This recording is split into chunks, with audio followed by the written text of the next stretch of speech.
সুন্দর আচরণ মানুষকে বেশি জান্নাতে প্রবেশ করায়। আমরা অনেক সময় ইসলামের এই এসেন্সটা ধরতে পারি না। দেখবেন যে খুব নামাজি স্ত্রীর সাথে খারাপ আচরণ করে, খুব আল্লাহওয়ালা প্রতিবেশীর সাথে ঝগড়াঝাটি, আশেপাশের নেইবরের সাথে, কলিগের সাথে, বন্ধুদের সাথে যে ভালো আচরণ করতে হয়, গুড বিহেভিয়ার করতে হয়, এবং এটাই যে আমাকে সবচেয়ে বেশি জান্নাতে প্রবেশ করানোর মাধ্যম হতে পারে, এটা আমরা ভুলে যাই। প্রাণীদের প্রতি দয়া দেখানো এটা ছোটখাটো কোনো ব্যাপার নয়, এটাই আপনার জান্নাতের কারণ হতে পারে, এটাই আপনার জাহান্নামের কারণ হয়ে যেতে পারে। আল্লাহ রাসূল সাল্লাল্লাহু আলাইহি ওয়াসাল্লাম বলেন, যে ব্যক্তি অন্যকে দয়া দেখায় না, আল্লাহ তাআলা তার প্রতি দয়া দেখায়। এই দুনিয়াতে যারা আছে তোমরা তাদের প্রতি দয়া দেখাও, যিনি আকাশে আছেন তিনি তোমাদের প্রতি দয়া দেখাবেন। আচরণ কেমন ছিল, আল্লাহ রাসূল সাল্লাল্লাহু আলাইহি সাল্লামের বিহেভিয়ার কেমন ছিল, উনি মানুষের সাথে কেমন করে মিশতেন, কিভাবে ইন্টারঅ্যাক্ট করতেন, ডিলিং করতেন, এবং সেখান থেকে আমাদের প্রাত্যহিক জীবনে, আমাদের ডে টু ডে লাইফে আমরা আসলে কি শিখতে পারি, সেই বিষয়টা নিয়ে আমরা কিছু আলোকপাত করবো ইনশাআল্লাহ বিইذنিল্লাহ। আম্মা জান আয়েশা রাদিয়াল্লাহু তাআলা আনহাকে যখন জিজ্ঞেস করা হতো যে কাইফা কানা খুলুকু রাসূলিল্লাহ, হে আম্মা জান আমাদের প্রিয় নবীজির আচরণ কেমন ছিল, তিনি বলতেন কানা খুলুকুহু আল কোরআন, রাসূল সাল্লাল্লাহু আলাইহি ওয়াসাল্লামের আচরণ ছিল কোরআনের আচরণ। মানে পুরো কোরআনে থিওরিটিক্যালি যা বলা আছে আমাদের প্রিয় নবীজির জীবনে প্র্যাকটিক্যালি সেটা করে দেখানো আছে। তিনি যখন মদিনার রাস্তা দিয়ে হেঁটে যেতেন, as if a living Quran is walking on the street, মনে হতো একটা জীবন্ত কোরআন মদিনার রাস্তা দিয়ে হেঁটে হেঁটে যাচ্ছে। কানা খুলুকুহু আল কোরআন। তো উনি কিভাবে মানুষের সাথে আচরণ করতেন? উনি কি হুট করে রেগে যেতেন আমাদের মতো? কর্কশ ভাষী ছিলেন? বাজে আচরণ করতেন কারোর সাথে? ওনার ব্যবহার দিয়ে, বিহেভিয়ার দিয়ে কখনো কারো মনে কষ্ট দিয়েছেন এমনটি কি আমরা কখনো কেউ শুনেছি? না, নেভার এভার। আল্লাহ তাআলাও কিন্তু কর্কশ ভাষীকে, অশ্লীল ভাষীকে, কঠোর ভাষীকে তিনি পছন্দ করেন না, এবং মুমিন মাত্রই সে ভদ্র হবে, নম্র হবে, সুভাষী হবে। এবং এই সুন্দর আচরণ বা কোমল আচরণকে আল্লাহ রাসূল সাল্লাল্লাহু আলাইহি ওয়াসাল্লাম সব কাজের অলংকার বলেছেন। যেই ব্যক্তি থেকে কোমলতাকে সরিয়ে নেওয়া হয়েছে তার থেকে সব ধরনের খায়েরকে সরিয়ে নেওয়া হয়েছে। যার মধ্যে কোমলতা নেই, মানে সুন্দর আচরণ নেই, তার মধ্যে কোনো খায়ের নেই, তার মধ্যে কোনো কল্যাণ নেই। আমরা যদি আল্লাহ রাসূল সাল্লাল্লাহু আলাইহি ওয়াসাল্লামের পুরো বায়োগ্রাফিটা একটু স্ক্যান করি, সংক্ষেপে দেখার চেষ্টা করি, তাহলে দেখব যে তিনি বড় ছোট, নারী পুরুষ, শত্রু বন্ধু নির্বিশেষে সবার সাথে খুব অমায়িক আচরণ করতেন, চমৎকার আচরণ করতেন। এবং রাসূল সাল্লাল্লাহু আলাইহি ওয়াসাল্লামের এই চমৎকার আচরণে মুগ্ধ হয়ে অনেক ঘোরতর শত্রু তার বন্ধুতে পরিণত হয়েছিল। সুবহানাল্লাহি বিহামদিহি। এবং এত ভালো আচরণের অধিকারী ব্যক্তিত্ব হয়েও তিনি আল্লাহর কাছে দোয়া করতেন যে আল্লাহ, আপনি আমার দেহটাকে, আমার দেহ সৌষ্ঠব, আমার দৈহিক অবয়ব যেরকম সুন্দর করেছেন, আমার চরিত্রটাকে, আমার আচরণটাকেও আল্লাহ আপনি সুন্দর করে দিন। এত সুন্দর আচরণের অধিকারী হওয়ার পরেও তিনি বলতেন আল্লাহুম্মা হাসসানতা খালকি ফাহাসসিন খুলুকি, মানে হে আল্লাহ, আপনি আমাকে দেখতে যেরকম সুন্দর বানিয়েছেন। আল্লাহ রাসূল সাল্লাল্লাহু আলাইহি ওয়াসাল্লামের চেয়েও দেখতে সুন্দর কোনো মহাপুরুষ কি পৃথিবীতে এসেছিল? এত সুন্দর মানুষ হওয়া সত্ত্বেও তিনি আল্লাহর কাছে দোয়া করতেন, আল্লাহ আমি দেখতে যেমন সুন্দর, আমার আচরণটাও যেন তেমন সুন্দর হয়। আপনারা আয়নার সামনে দাঁড়ালে এই দোয়াটা পড়েন? আয়নার সামনে দাঁড়িয়ে এই দোয়াটা পড়তে হয় যে আল্লাহুম্মা হাসসানতা খালকি ফাহাসসিন খুলুকি, আল্লাহ আমাকে দেখতে যেরকম সুন্দর বানিয়েছেন, আমার আচরণটাও আপনি সুন্দর করে দিন। এবং আল্লাহ রাসূল সাল্লাল্লাহু আলাইহি সাল্লাম তিনি ইরশাদ করেছেন, দুটি জিনিস মানুষকে সবচাইতে বেশি আল্লাহর জান্নাতে প্রবেশ করাবে। একটি হচ্ছে তাকওয়াল্লাহ, আল্লাহর ভয়, আরেকটি হচ্ছে হুসনুল খুলুক, সুন্দর আচরণ। রিপিট, আমি আবারও বলছি, দুটি জিনিস মানুষকে সবচাইতে বেশি আল্লাহর জান্নাতে প্রবেশ করায়। একটি হচ্ছে আল্লাহর ভয়, তাকওয়াল্লাহ, আরেকটি হচ্ছে সুন্দর আচরণ, হুসনুল খুলুক। এখানে বলা হয়নি যে নামাজ মানুষকে বেশি জান্নাতে প্রবেশ করাবে, রোজা প্রবেশ করাবে, যাকাত করাবে, হজ করাবে, এমন কিছু বলা হয়েছে না, বরং সুন্দর আচরণ মানুষকে বেশি জান্নাতে প্রবেশ করায়। আমরা অনেক সময় ইসলামের এই এসেন্সটা ধরতে পারি না। দেখবেন যে খুব নামাজি কিন্তু খিটখিটে মেজাজের লোক, খুব নামাজি স্ত্রীর সাথে খারাপ আচরণ করে, খুব আল্লাহওয়ালা প্রতিবেশীর সাথে ঝগড়াঝাটি, খুব নামাজি মানুষ কলিগের সাথে সম্পর্ক ভালো নাই, এরকম লোক আমাদের সমাজে আছে না নাই বলেন? তার মানে ইসলামের যে ট্রু এসেন্স এটা ধরতে পারে নাই। আশেপাশের নেইবরের সাথে, কলিগের সাথে, বন্ধুদের সাথে, সহপাঠীদের সাথে যে ভালো আচরণ করতে হয়, গুড বিহেভিয়ার করতে হয়, এবং এটাই যে আমাকে সবচেয়ে বেশি জান্নাতে প্রবেশ করানোর মাধ্যম হতে পারে, এটা আমরা ভুলে যাই। প্রিয় বন্ধুরা, আমরা যেন এই ব্যাপারটাকে ছোট মনে না করি। সবচেয়ে বেশি জান্নাতে মানুষকে প্রবেশ করায় তাকওয়াল্লাহ, হুসনুল খুলুক, আল্লাহর ভয়, আরেকটা কি? সুন্দর আচরণ। অনেক ছোট ছোট বন্ধুদেরকে আমি দেখতে পাচ্ছি অডিয়েন্সের মধ্যে, আমরা আমাদের সহপাঠীদের সাথে, বন্ধুদের সাথে ভালো আচরণ করবো তো আজকে থেকে? হ্যাঁ, সাউন্ড খুব অল্প হয়েছে, আমি শুনি নাই, আরো জোরে করবো কিনা? ইনশাআল্লাহ আমরা ভালো আচরণ করব। এবং আমার সহপাঠীদের সাথে, বন্ধুদের সাথে ভালো আচরণ, এটাই আমাকে জান্নাতে প্রবেশ করাবে। ইনশাআল্লাহ বলি সবাই।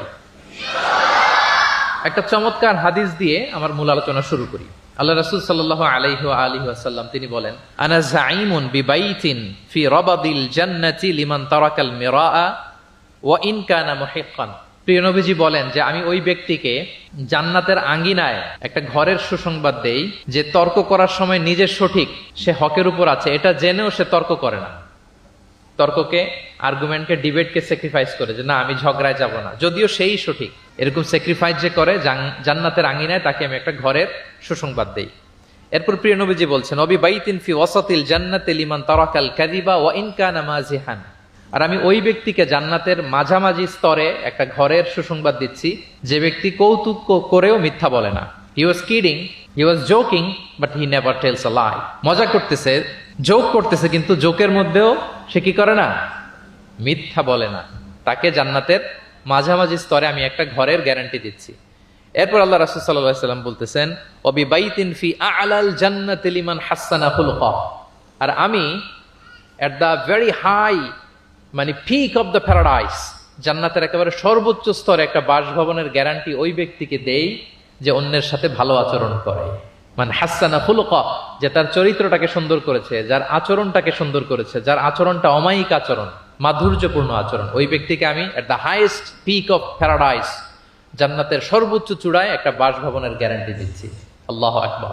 তাহলে আমার আশেপাশে যারা আছে তাদের সাথে ভালো আচরণ করা, গুড বিহেভিয়ার করা, এটা ছোটখাটো কোনো বিষয় নয়, এটা অনেক গুরুত্বপূর্ণ একটা বিষয়। কিন্তু আমরা অনেক সময় এটার গুরুত্বটা বুঝতে পারি না, এটাকে ছোট করে দেখি। তো সম্মানিত বন্ধুরা, আমরা দেখবো যে আমাদের প্রিয় নবীজি অন্যের সাথে কিভাবে আচরণ করেছেন। তিনি শিশুদের সাথে কিভাবে মিশেছেন, প্রাণীর প্রতি ওনার নবীজের আচরণ কেমন ছিল, শিশুদের সাথে কেমন ছিল, নারীদের সাথে কেমন ছিল, সাহাবাদের সাথে কেমন ছিল, কর্মচারীদের সাথে আচরণ কেমন ছিল, নিজের স্ত্রীদের সাথে কেমন ছিল, প্রতিবেশীর সাথে কেমন ছিল, যুদ্ধবন্দীদের সাথে প্রিয় নবীজের আচরণ কেমন ছিল, ভিক্ষুকের সাথে আচরণ কেমন ছিল, এমনকি যুদ্ধের ময়দানে শত্রুদের সাথে প্রিয় নবীজের আচরণ কেমন ছিল। এই 10টি পয়েন্টে দ্য এক্সাম্পলারি প্রফেটিক বিহেভিয়ার এই শিরোনামে আমরা কিছু কথা আজকে শুনবার চেষ্টা করব। আমরা শুরুতে একটু দেখার চেষ্টা করি যে পশু, পাখি, প্রাণী, এই প্রাণী জগতের প্রতি প্রিয় নবীজির আচরণ কেমন ছিল। প্রিয় নবী যে প্রাণীদের প্রতি খুব দয়াদ্র ছিলেন, তার বায়োগ্রাফিতে, জীবনীতে এরকম অসংখ্য নজির পাওয়া যায়। কারণ আল্লাহ তাআলা তাকে রাহমাতাল লিল আলামিন, ওমা আরসালনাকা ইল্লা রাহমাতাল লিল আলামিন, I've sent you as a mercy for the entire universe। আল্লাহ বলছেন আমি গোটা বিশ্বের জন্য, সবার জন্য আপনাকে ব্লেসিংস এন্ড মার্সি করে প্রেরণ করেছি। He was a mercy for all, সবার জন্য তিনি রহমত হয়ে এসেছিলেন। মানুষের জন্য যেমনি রহমত, ম্যানকাইন্ড, জিনদের জন্য তিনি রহমত, জিনকাইন্ডের জন্য, ইভেন অ্যানিমালস, প্রাণীকুলের জন্য তিনি রহমত হয়ে পৃথিবীতে এসেছেন। মানুষের প্রতি তিনি যেমনি দয়া দেখিয়েছেন, প্রাণীদের প্রতিও দয়া দেখিয়েছেন। ছোট্ট একটা হাদিস দিয়ে শুরু করি। আমরা রাসূল সাল্লাল্লাহু আলাইহি ওয়াসাল্লামের এই এক্সাম্পলারি প্রফেটিক বিহেভিয়ার, এটা through the lens of Seerah and through the lens of Sunnah, সুন্নাহর পরতে পরতে, রাসূল সাল্লাল্লাহু আলাইহি ওয়াসাল্লামের সিরাতের পরতে পরতে আমরা দেখবার চেষ্টা করব যে তিনি কেমন আচরণ করতেন সবার সাথে। একবার তিনি একটা খেজুর বাগানে প্রবেশ করলেন মদিনাতে। তো প্রবেশ করার পর তিনি দেখতে পেলেন যে দূর থেকে একটা উট কান্না করে করে রাসূল সাল্লাল্লাহু আলাইহি ওয়াসাল্লামের কাছে ছুটে আসছে। একটা উট কান্না করে আসতেছে। রাসূল সাল্লাল্লাহু আলাইহি ওয়াসাল্লামের দেখে অত্যন্ত দয়া হলো, মায়া হলো যে উটটা কেন কান্না করতেছে, এত বেশি কেন কান্না করতেছে।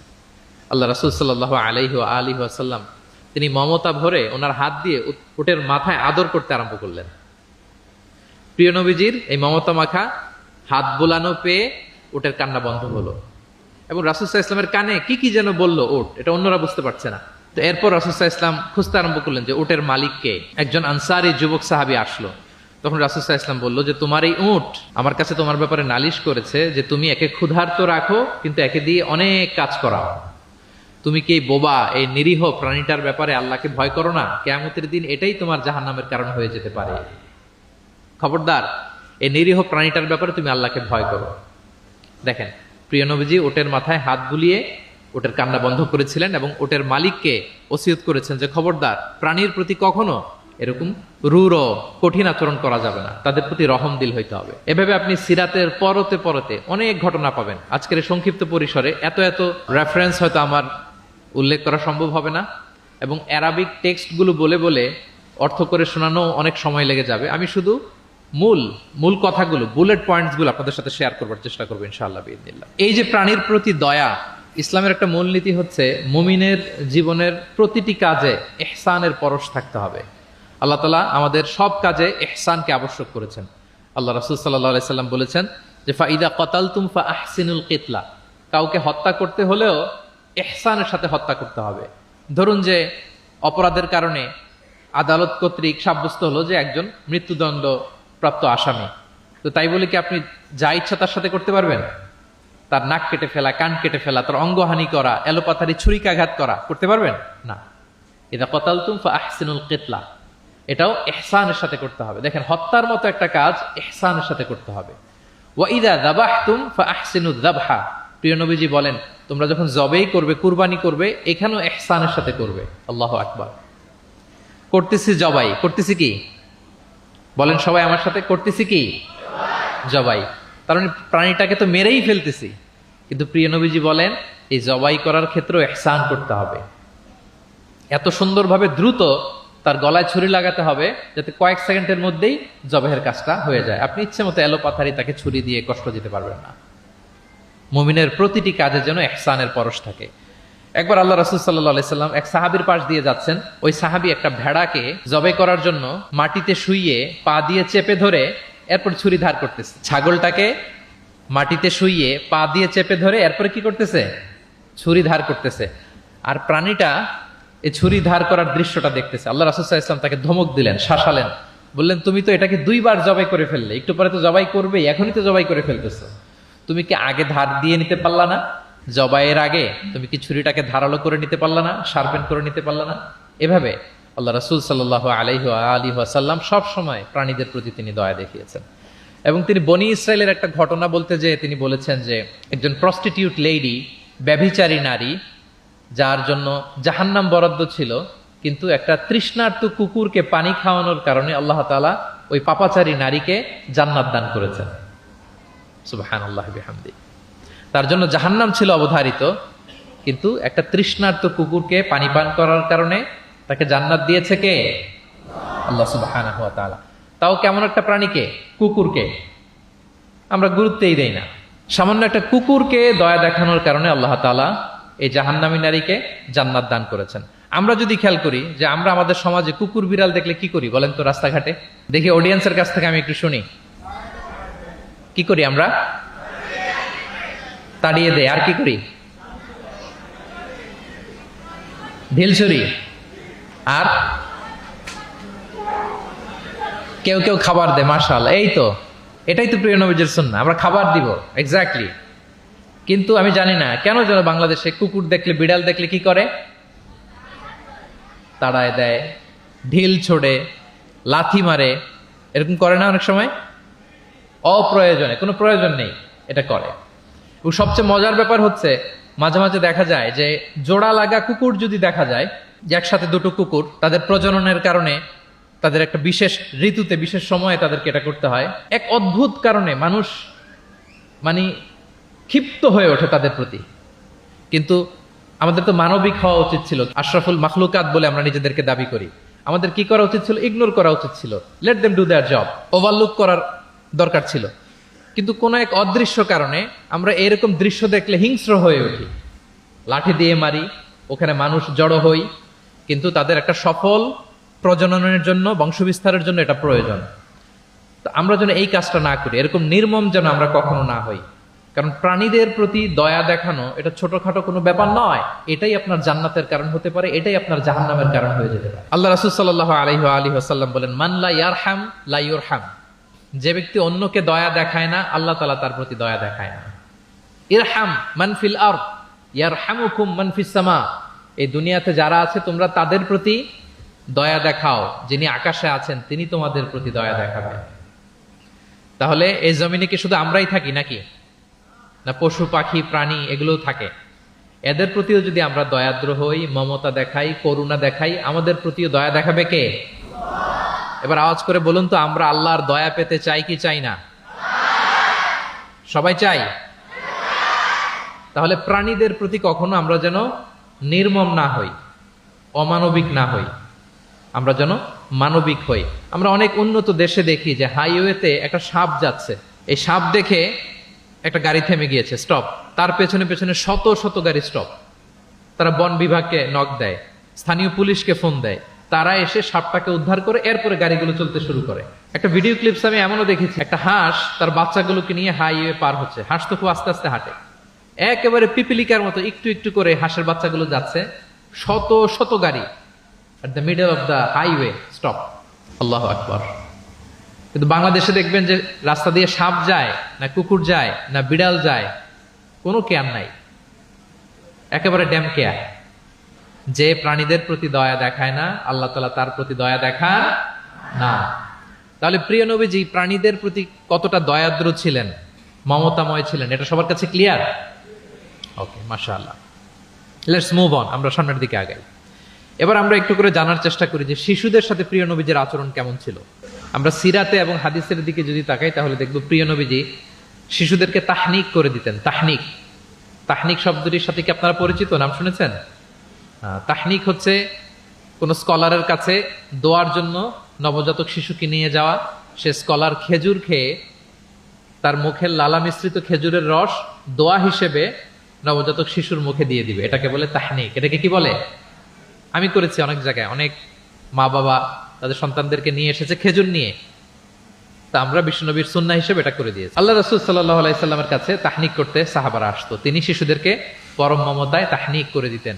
মদিনাতে যখন সাহাবারা আসলো, তাদের কারো ঘরে কোনো সন্তান জন্মাচ্ছিল না। আল্লাহ রাসূল সাল্লাল্লাহু আলাইহি সাল্লামের শ্যালিকা আবু বকর রাদিয়াল্লাহু তাআলা আনহুর কন্যা আয়েশা রাদিয়াল্লাহু তাআলা আনহার বড় বোন আসমা বিনতে আবি বকর, তিনি প্রেগনেন্ট অবস্থায় মক্কা থেকে মদিনায় হিজরত করলেন এবং কোবাতে আসার পরপরই উনি বাচ্চা ডেলিভারি করলেন, পুত্র সন্তান। ওনার ঘর আলোকিত করে জন্ম নিল আব্দুল্লাহ ইবনে জুবাইর। মদিনায় আনন্দের হিল্লোল বয়ে গেল, কারণ ইহুদিরা বলছিল এই যে মুসলমানদের ঘরে কোনো সন্তান হয় না, সন্তান হয় না। কিন্তু যখনই আসমা বেবি ডেলিভারি করলেন, মুসলমানদের মধ্যে আনন্দের বন্যা। তো ওনার সন্তান আব্দুল্লাহ ইবনে জুবাইরকে সাথে নিয়ে কোলে করে নিয়ে তিনি প্রিয় নবীজের কাছে আসলেন, এসে বললেন, ইয়া রাসূলুল্লাহ, আপনি আমার সন্তানের জন্য দোয়া করে দিন। আল্লাহ রাসূল সাল্লাল্লাহু আলাইহি ওয়াসাল্লাম একটা খেজুর নিয়ে, খেজুর চিবিয়ে ওনার লালা মোবারক মিশ্রিত বরকতময় লালা নিয়ে, খেজুরের রস নিয়ে আব্দুল্লাহ ইবনে জুবাইরের মুখের মধ্যে দিয়ে দিয়েছেন। ও এজন্য আসমা বিনতে আবু বকর সবসময় গর্ব করে বলতেন যে আমার কলিজার টুকরা সন্তান আব্দুল্লাহর পাকস্থলীতে সর্বপ্রথম পৌঁছেছে প্রিয় নবীর লালা মিশ্রিত খেজুরের রস। সুবহানাল্লাহ ওয়া বিহামদিহি।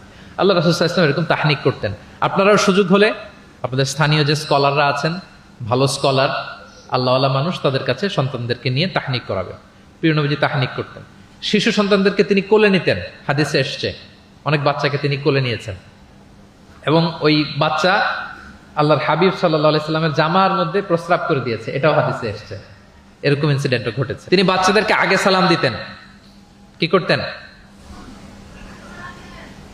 আমরা দেই, এই যে ছোট বাচ্চারা বলতেছে না, ওদের পক্ষে গেছে কথা, এই জন্য। তোমাদের আব্বু আম্মু তোমাদেরকে আগে সালাম দেয় না?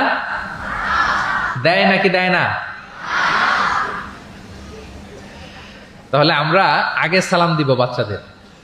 আমাদের সালাম দেয়া দেখেই তারাও সালামের ব্যাপারে আস্তে আস্তে অভ্যস্ত হবে। প্রিয় নবীজি বাচ্চাদের আগে সালাম দিতেন, গালে হাত বুলিয়ে দিতেন, মাথায় হাত বুলিয়ে দিতেন, হাদিসে এসছে। জাবির ইবনে সামুরা একজন সাহাবী, তিনি ওনার শৈশবকালের স্মৃতিচারণ করছেন। তিনি বললেন, একবার মসজিদে নবীর পাশে আমরা কিছু বাচ্চারা দাঁড়িয়েছিলাম, প্রিয় নবীজি নামাজ শেষ করে বেরোলেন, প্রতিটি বাচ্চার গালে তিনি হাত বুলিয়ে দিচ্ছেন। দিতে দিতে এলো আমার পালা। তিনি শৈশবের স্মৃতিচারণ করে বলছেন যে প্রিয় নবীজি যখন আমার গালে হাত লাগালেন, আমি একটা হিম শীতল পরশ অনুভব করলাম। এবং তিনি বললেন যে মদিনার বাজারে যখন আতরওয়ালারা আসতো, আতরের যে প্যাকেট বা লাগেজ উনি যখন খুললে একটা চমৎকার স্মেল আসতো, প্রিয় নবীজির হাত থেকে আমরা ওইরকম একটা সুগন্ধির গন্ধ পেলাম। আল্লাহু আকবার। তাহলে বাচ্চাদের দেখলে তিনি মাথায় এবং গালে হাত বুলিয়ে দিতেন। তিনি বাচ্চাদেরকে দেখলে চুমু খেতেন, বাচ্চাদের সাথে খুব মজা করতেন, খেলাধুলা করতেন। হাদিসে এসছে ওনার চাচাতো ভাই যারা আছে ছোট ছোট, তাদেরকে তিনি লাইন ধরে দাঁড় করাতেন আর বলতেন, মান সাবাকা ইলাইয়া ফালাহু কাদা ওয়া কাদা। দেখি কে এসে আমাকে আগে ধরতে পারে, যে ফার্স্ট হবে তাকে এটা দিব, যে আগে ধরতে পারবে তাকে এটা দিব। আল্লাহু আকবার। এবং তারাও আনন্দে উৎফুল্ল হয়ে দৌড়াতে দৌড়াতে কেউ প্রিয় নবীজির বুকের উপরে এসে ঝাপটে পড়তো, কেউ কাঁধে উঠতো, কেউ পিঠে উঠতো, এভাবে দৌড়ে বিষ্ণু ইসলামের কাছে তারা আসতেন। এবং মাঝে মাঝে তিনি শিশুদের মধ্যে কোনো ভুলভাল কিছু দেখলে শুধরে দিতেন। ওমর ইবনে আবি সালামা রাদিয়াল্লাহু তাআলা আনহু তিনি বলছেন, আমি যখন ছোট ছিলাম একবার প্রিয় নবীজির কোলে বসা ছিলাম, আমাদের সামনে খাবার দেয়া হলো, তো আমি খাবারের এখান থেকে নেই ওখান থেকে নেই, এদিক সেদিক থেকে খাবার নিচ্ছি। আল্লাহ রাসূল সাল্লাল্লাহু আলাইহি ওয়াসাল্লাম আমাকে বললেন, ইয়া গোলাম, হে বৎস, সাম্মিল্লাহ, তুমি বিসমিল্লাহ বলো। তাহলে খাওয়ার শুরুতে আমরা কি বলবো? ওয়া কুল বিয়ামিনিক, এবং ডান হাতে খাও। কোন হাতে? কোন হাতে? ডান হাতে। আচ্ছা। ওয়াকুল বিয়ামিনিক ওয়াকুল মিম্মা ইয়ালিক, আর তোমার সামনে যেটা আছে ওখান থেকে খাও। ডানে বায়ে সামনে পিছনে এদিক থেকে ছোটাছুটি করে টানাটানি করো না। তিনি বলেন যে বিশ্বনবী যখন আমাকে এই গাইডলাইন দিলেন, তারপর থেকে আজীবন আমি এই সিস্টেমেই খেয়েছি, আজীবন এই সিস্টেমেই খেয়েছি। তাহলে এটিকেটস অফ হ্যাভিং ফুড, খাবারের যে এটিকেটস রাসূল সাল্লাল্লাহু আলাইহি ওয়াসাল্লাম বাচ্চাকে শিখিয়ে দিলেন। আরেক হাদিসে এসছে, সাদাকার খেজুর স্তূপ করা ছিল মদিনায়, যাকাতের খেজুর। হঠাৎ ওনার নাতি, আল্লাহ রাসূল সাল্লাল্লাহু আলাইহি ওয়াসাল্লামের নাতি হাসান রাদিয়াল্লাহু তাআলা আনহু যাকাতের খেজুর একটা নিয়ে খাওয়া শুরু করলেন। ছোট মানুষ, কোনটা যাকাতের খেজুর আর কোনটা খাওয়া যাবে এটা তো উনি বুঝতেন না। ছোট্ট মানুষ যাকাতের খেজুর খাওয়া শুরু করলেন। দূর থেকে প্রিয় নবীজি দেখে দৌড়ে গেলেন, দৌড়ে মুখ থেকে টেনে খেজুরটা বের করলেন। হাদিসে এসেছে প্রিয় নবীজি বলতে আরম্ভ করলেন, ইরমি বিহা কিখ কিখ। এটা একটা আরবিক এক্সপ্রেশন। কিখ কিখ মানে আমরা বাংলায় যেটা বলি ওয়াক, থু থু, থু মেরে ফেলে দাও। হাসান রাদিয়াল্লাহু তাআলা আনহু তিনি বললেন যে না না ভাই, থু মেরে ফেলে দাও। আল্লাহ তাআলা, তুমি কি জানো না, আন্না লা নাআকুলু সাদাকা, আমরা হাশিমি খানদান, আমরা কখনো সাদাকার কিছু খেতে পারবো না। আল্লাহু আকবার। তাহলে দ্য কনসেপ্ট অফ হালাল এন্ড হারাম ছোটবেলা থেকে তিনি শিখাই দিলেন নাতিকে। এভাবে শিশুদেরকে আদর করতেন, ভালোবাসা দিতেন, মায়া মমতায় জড়িয়ে রাখতেন, এবং ভুল করলে পরম মমতায় শুধরে দিতেন। তাহলে শিশুদের সাথে প্রিয় নবীজির কেমন আচরণ আমরা বুঝতে পারছি। তিনি শিশুদের প্রতি কতটা কনসিডারেট ছিলেন, কতটা তিনি কনসিডারেট ছিলেন আমরা একটা ছোট্ট হাদিস থেকে শুনি। একবার তিনি কোন এক নামাজে দীর্ঘ লম্বা সিজদা করে দিলেন, দীর্ঘ লম্বা, এত লম্বা সিজদা কখনো তিনি করেন না।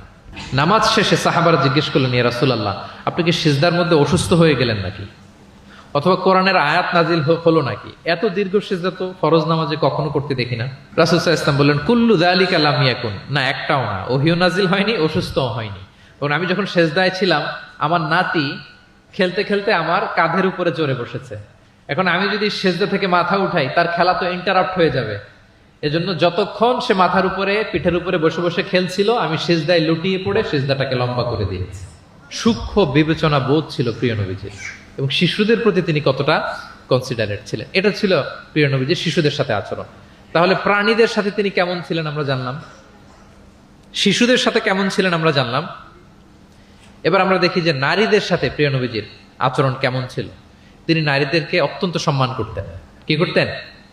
সম্মান। তিনি বলতেন, আদ দুনিয়া কুল্লুহা মাতা ওয়া খায়রু মাতা'আদ দুনিয়া আল মারআ সালিহা। পৃথিবীর সব কিছু যা দেখা যায় সব সম্পদ, কিন্তু এর মধ্যে সবচেয়ে দামি সম্পদ হচ্ছে নেককার নারী। কারণ তাদের পেট থেকে পৃথিবীর সব ভালো মানুষ, মহাপুরুষরা এসেছে, আল্লাহর ওয়ালিরা এসেছে, নবীরা এসেছে। নবীরা কাদের পেট থেকে এসেছে বলেন? নবীরা মায়েদের পেট থেকে এসেছে না? এবং তিনি বলতেন, খায়রুকুম খায়রুকুম লি আহলিহি ওয়া আনা খায়রুকুম লি আহলি। তোমাদের মধ্যে সে সবচেয়ে সেরা যে তার পরিবারের কাছে সেরা, মানে স্ত্রীর কাছে সেরা, আর আমি আমার স্ত্রীর কাছে সেরা। প্রিয় নবীজি বলতেন। আল্লাহু আকবার। একবার একদল নারী এবং শিশুকে বিয়ের অনুষ্ঠান থেকে ফেরার পথে তাদেরকে দেখে প্রিয় নবীজি বললেন, তোমরা আমার কাছে সর্বাধিক প্রিয়। নারীদেরকে তিনি অত্যন্ত পছন্দ করতেন এবং সম্মান করতেন, এবং নারীদের সাথে ভালো আচরণ করার ব্যাপারে তিনি আমাদেরকে আদেশ করেছেন। তিনি বলেছেন, ফাস্তাউসু বিন-নিসাই খায়রা, খবরদার নারীদের সাথে রূঢ় আচরণ করো না, খারাপ আচরণ করো না, তাদের সাথে ভালো আচরণ করো।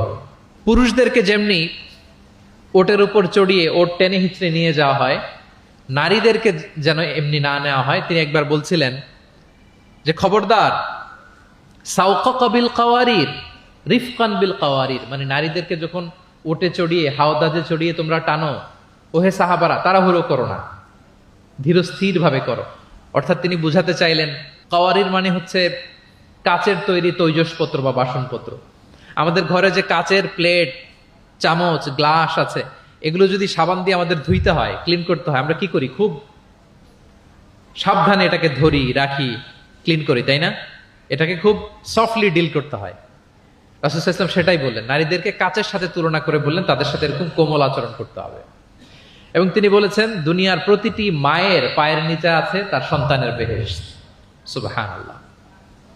এবং সন্তান জন্ম দিতে যে কোন নারী যদি ইন্তেকাল করে, প্রিয় নবীজি বলেন ওই নারীকে আল্লাহ তাআলা কিয়ামতের দিন শহীদদের কাতারে দাঁড় করিয়ে দিবেন। আল্লাহ তাআলা যাকে একটি কন্যা দিয়েছেন তার জন্য একটি জান্নাত, দুইটি কন্যা দুইটি জান্নাত, যতগুলো কন্যা ততগুলো জাহান্নামের দরজা ব্লকেজ হয়ে যাবে। সুবহানাল্লাহ।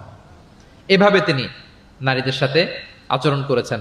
নারীরা মদিনার সমাজে প্রিয় নবীজির পেছনে সালাতে অংশগ্রহণ করত, প্রিয় নবীজির পেছনেই তারা সালাতে অংশগ্রহণ করত। এখনো আপনারা মদিনাতে বা মক্কাতে গেলে দেখবেন যে পুরুষদের পাশাপাশি নারীরাও সেখানে সালাতে অংশগ্রহণ করে। প্রিয় নবীজিকে ডিরেক্টলি তারা প্রশ্ন করতেন, কিউএস সেশনে অংশগ্রহণ করতেন, কোশ্চেনিং আনসারিং সেশন, নারীদের মধ্যে থেকে দাঁড়িয়েও তারা প্রশ্ন শুরু করে দিতেন।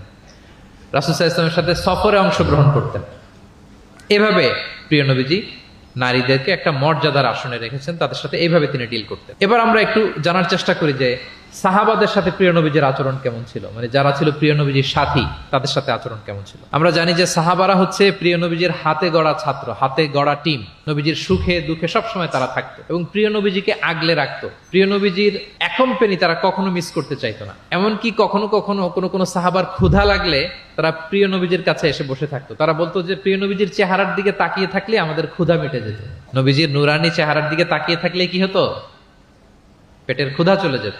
যে আয়াত দিয়ে আমি শুরু করেছিলাম, ফাবিমা রাহমাতিম মিনাল্লাহি লিনতা লাহুম ওয়ালাউ কুনতা ফাদদান গালিযাল কলবি লানফাদ্দু মিন হাওলিক। নবী হে, আল্লাহর রহমতে আপনি কোমল হৃদয়ের অধিকারী হয়েছেন, এজন্য সবাই আপনাকে ঘিরে থাকতে চায়, আপনার পাশে থাকতে চায়। আপনি যদি কর্কশ ভাষী হতেন, কঠোর আচরণের অধিকারী হতেন, তাহলে এখন যেমনি আপনার সাহাবারা আপনাকে ঘিরে রাখে, সব সময় আপনার পাশে থাকতে চায়, তারা এমনটি আপনাকে ঘিরে রাখতো না। এবং আল্লাহ রাসূল সাল্লাল্লাহু আলাইহি ওয়াসাল্লামের চেহারায় সবসময় একটা স্মাইলিং ফেস থাকতো, অলওয়েজ স্মাইল। তিনি বলতেন তাবাসসুমুকা ফি ওয়াজহি আখিকা সাদাকা, your smile to your brother it's a charity. তুমি তোমার ভাইয়ের দিকে তাকিয়ে যে মুচকি হাসি দাও, এতেও আল্লাহ তাআলা তোমার আমলনামায় সাদাকা দেওয়ার সওয়াব দিয়ে দেন। আপনারা মুচকি হাসেন তো? কি মুচকি হাসেন?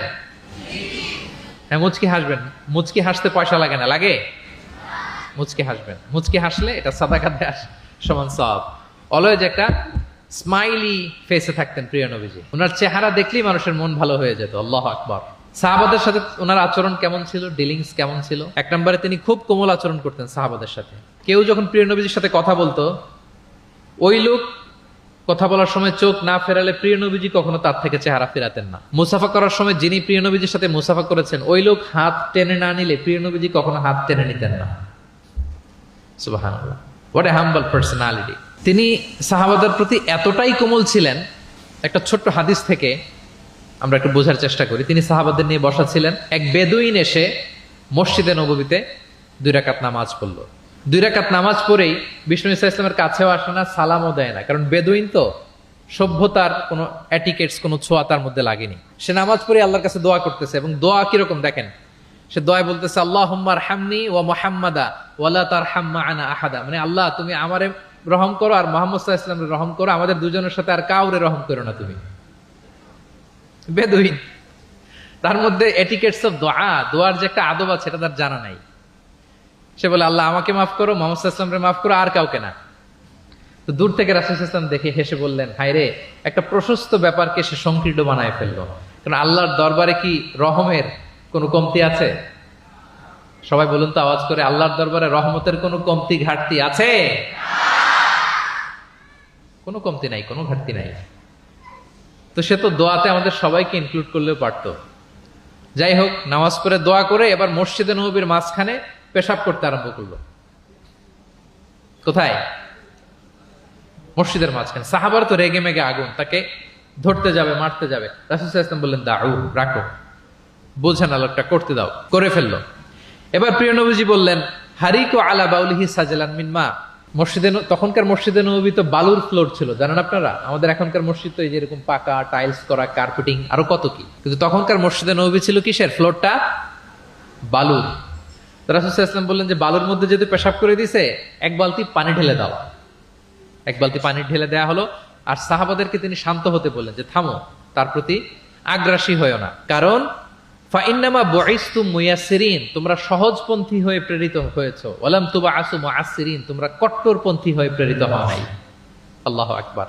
তিনি বুঝালেন যে এই উম্মাত হবে সহজপন্থী, কট্টরপন্থী নয়। যে কোনো জিনিসকে খুব সিম্পলি ডিল করতে হবে। এবার তিনি ওই বেদুনকে ডেকে পাঠালেন, বললেন, আচ্ছা তুমি যে মসজিদের ভেতরে তোমার উট ঢুকালে এবং মাঝখানে পেশাব করে দিলে, তুমি কি জানো এটা এই কমিউনিটির ইবাদতগাহ, এই মদিনার সোসাইটির এটা একটা মসজিদ। আমরা এখানে নামাজ পড়ি, আল্লাহর জিকির করি, এখানে কোরআন তেলাওয়াত করি। এই জায়গায় বসে তোমার পেশাব করা কি ঠিক হলো? প্রিয় নবীজি যখন ভালোবেসে তাকে কাছে ডেকে বুঝালেন, সে মাথা নিচু করে এবার কাচুমাচু করতে আরম্ভ করলো।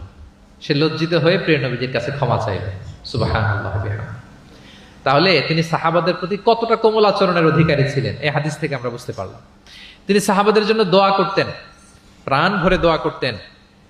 একবার তিনি ওয়াশরুম সেরে, রাসূল সাল্লাল্লাহু আলাইহি ওয়াসাল্লাম তো সব সময় অজু অবস্থায় থাকতেন, শুধু ওয়াশরুম সেরে আবার অজু করা পর্যন্ত যে টাইমটা, এতটুকু ছাড়া। ওয়াশরুম সেরে আসলেন, এসেই দেখেন একটা পাত্রের মধ্যে কে যেন অজুর পানি রেখে দিয়েছি। খুশি হয়ে গেলেন তিনি বললেন যে আমার যে এখন অজুর পানি লাগবে, এটা কে বুঝলো, কে রাখলো? বলা হলো যে এটা আব্দুল্লাহ রেখেছে, ছোট্ট আব্দুল্লাহ, ওনার কাজিন আব্দুল্লাহ ইবনে আব্বাস, ওনার চাচাতো ভাই। উনি এত খুশি হলেন ছোট্ট আব্দুল্লাহর এই কাজে, যে আমার যে এখন অজুর পানি লাগবে এটাও কি করে বুঝলো। উনি এত খুশি হলেন, খুশি হয়ে তার জন্য একটা দোয়া করলেন। তিনি বললেন যে আল্লাহুম্মা ফাক্কিহু ফিদ্দীন ওয়া আল্লিমহু তা'ওয়িল, আল্লাহুম্মা আল্লিমহুল কিতাব, মানে আল্লাহ তুমি তাকে কোরআনের জ্ঞান শিক্ষা দিও, কোরআনের খুঁটিনাটি জ্ঞান তুমি আব্দুল্লাহকে শিক্ষা দিও। এবং প্রিয় নবীজির দোয়ার বরকতে আব্দুল্লাহ ইবনে আব্বাস রাদিয়াল্লাহু তাআলা আনহু তিনি রাইসুল মুফাসসিরিন, গোটা বিশ্বের সব মুফাসসিরদের সম্রাট হয়ে গিয়েছেন। পৃথিবীতে যত মুফাসসির আসবে তার মধ্যে হেড অফ মুফাসসির, চিফ সম্রাট হচ্ছেন আব্দুল্লাহ ইবনে আব্বাস রাদিয়াল্লাহু তাআলা। ওই প্রিয় নবীজির দোয়া। আমি গত সপ্তাহে ওনার মসজিদ ভিজিট করে এসেছি, তায়েফে। উনি শেষ জীবনে তায়েফে থাকতেন, ওখানে ইন্তেকাল করেছেন, ওখানে ওনাকে কবরস্থ করা হয়েছে। বিশাল মসজিদ আছে, মসজিদ আব্দুল্লাহ ইবনে আব্বাস রাদিয়াল্লাহু তাআলা। এভাবে তিনি দোয়া করতেন। আনাস রাদিয়াল্লাহু তাআলা আনহুর মা মদিনায় যখন প্রিয় নবীজি আসলেন, সবাই প্রিয় নবীজিকে বিভিন্ন গিফট দেয়, কেউ এটা দেয় ওইটা দেয়, বিভিন্ন ধরনের হাদিয়া দেয়। তো উম্মে সুলাইম গরিব মানুষ, উনি এসে বলেন, ইয়া রাসূলুল্লাহ, সবাই আপনার সাথে দেখা করে কিছু না কিছু হাদিয়া দেয়, আমার তো হাদিয়া দেওয়ার কোনো সামর্থ্য নাই, আমি কি দিব আপনাকে? আমার এই ছোট্ট ছেলেটাকেই আপনার আমি হাদিয়া দিয়ে দিলাম। ছেলেটার নাম হচ্ছে আনাস। কি নাম? আনাস রাদিয়াল্লাহু তাআলা। প্রিয় নবীজির খাদেম, কর্মচারী ছিলেন। তো বললেন, ইয়া রাসূলুল্লাহ, আপনি রেখে দেন, আমার কলিজার টুকরা আনাসই হচ্ছে আমার পক্ষ থেকে আপনার জন্য গিফট, আপনি তার জন্য একটু দোয়া করেন। তো তিনি দোয়া করতে আরম্ভ করলেন, আল্লাহুম্মা আকসির মালা ওয়া ওয়ালাদা, আল্লাহ আপনি আনাসের সম্পদ বাড়ায় দেন, আল্লাহ আপনি আনাসের সন্তান বাড়ায় দেন। এই যে দোয়া করেছেন, ওয়া বারিক লাহু ফিমা আতাইতা, যা দিবেন এতে বরকত দিয়ে দেন, এই যে দোয়া করেছেন, দোয়ার ফলে কি হয়েছে দেখেন। আনাস রাদিয়াল্লাহু তাআলা আনহু বলেন, প্রিয় নবীজির এই দোয়ার বরকতে মদিনার সবার খেজুর বাগানে বছরে খেজুর হতো একবার, কিন্তু আমি আনাসের খেজুর বাগানে বছরে খেজুর হতো 2 বার। আর ওনার সর্বসাকুল্যে 80 জন সন্তান ছিল। 80 জন। কয়জন? যেহেতু অনেকগুলো ফ্যামিলি ছিল ওনাদের। প্রিয় নবীজির দোয়ার বরকতে 2 বার বছরে খেজুর হতো ওনার বাগানে, আর 80 জন সন্তান তিনি পেয়েছিলেন। তাহলে সাহাবাদের প্রতি কোমল আচরণ করতেন, তাদের জন্য দোয়া করতেন, তাদের ভালো গুণের প্রশংসা করতেন। অনেক হাদিস, অনেক হাদিস, এগুলো বলতে গেলে অনেক সময় লেগে যাবে। একটা বিখ্যাত হাদিস আপনারা জুমার সময়, জুমার খুতবার সময় প্রায় শোনেন, আরহামু উম্মতি বি উম্মতি আবু বকর, শোনেন? ওয়া আশাদ্দুহুম ফি আমরিল্লাহি উমর, এই যে মুখস্থ। ওয়া আসদাকুহুম হায়ান উসমান, ওয়া আকরাউহুম লিকিতাবিল্লাহি উবাই। তার মানে এই উম্মতের মধ্যে সবচেয়ে সফট হার্টেড হচ্ছেন আবু বকর, সবচেয়ে সফট হার্টেড। আল্লাহর জমিনে আল্লাহর দ্বীন বাস্তবায়নে সবচেয়ে কঠোর হচ্ছেন ওমরে ফারুক। সবচেয়ে কঠোর কে? ওমরে ফারুক। সবচেয়ে লজ্জাশীল সাহাবী হচ্ছেন ওসমান। এভাবে তিনি অ্যাপ্রিশিয়েট করতেন। আমরা অনেক সময় মানুষের অ্যাপ্রিশিয়েট করতে চাই না। প্রিয় নবীজি কারোর মধ্যে ভালো কিছু দেখলে কি করতেন? সবাই বলুন, অ্যাপ্রিশিয়েট করতেন। আপনার ছেলের মধ্যেও, আপনার মেয়ের মধ্যেও কোনো ভালো গুণ দেখলে আপনি অ্যাপ্রিশিয়েট করবেন, দোয়া করবেন, উজ্জীবিত হবে সে, ইন্সপায়ার্ড হবে। আমরা অনেক সময় আমাদের ছেলে মেয়েদেরকে উৎসাহ দেই না, তার মধ্যে যে কি কারিশমা আমরা জানিই না, মনে করি যে A+ পাইলেই বুঝি সফল। A+ পায় নাই, পাশের ঘরের কেউ পাইছে, বলে যে যা ওর পা ধোয়া পানি খা, এরকম বলে না বাংলাদেশে? নিজের ছেলে A+ পায় নাই, পাশের ঘরের একজন পাইছে, তো কি বলে? তার পা ধোয়া। এইটা বলে কিন্তু ওর মনোবল আপনি শুরুতেই নষ্ট করে দিলেন, ভেঙে দিলেন। না, ওর মধ্যে হয়তো অন্য ধরনের কোনো যোগ্যতা আছে, অন্য ধরনের ক্যালিবার আছে। সো তাদেরকে অ্যাপ্রিসিয়েট আমাদেরকে করতে হবে। প্রিয় নবীজি যে কোনো সাহাবীর মধ্যে যে কোনো ভালো গুণ দেখলে তিনি অ্যাপ্রিসিয়েট করতেন। আবু মুসা আল আশআরী রাদিয়াল্লাহু তাআলা আনহুর কণ্ঠটা ছিল বড় চমৎকার। তিনি একবার বললেন, ইয়া আবা মুসা লাকাদ উতিতা মিজমার মিন মাজামিরি আলি দাউদ। দাউদ নবীর গলায় আল্লাহ যে সুরের ঝংকার দিয়েছে, এই উম্মতের মধ্যে আল্লাহ তোমার গলায় সেই সুরের লহরী ঢেলে দিয়েছে। সুবহান। তো তিনি বলেন, ইয়া রাসূলুল্লাহ, আমি তো আপনার সামনে কখনো কোরআন তেলাওয়াত করিনি, আমার গলায় যে সুর আছে আপনি কি করে বুঝলেন? প্রিয় নবীজি বলেন, গত রাতে তোমার ঘরের পাশ দিয়ে যাচ্ছিলাম, তুমি যে তেলাওয়াত করছিলে আমি দরজার বাইরে, ঘরের দেয়ালের বাইরে দাঁড়িয়ে দাঁড়িয়ে শুনছিলাম। আবু মুসা বলে, ইয়া রাসূলুল্লাহ, আপনি শুনছিলেন, এটা যদি আমি টের পেতাম আমি ফজর পর্যন্ত শুধু তেলাওয়াত করতেই থাকতাম। সুবহানাল্লাহ পড়বেন না?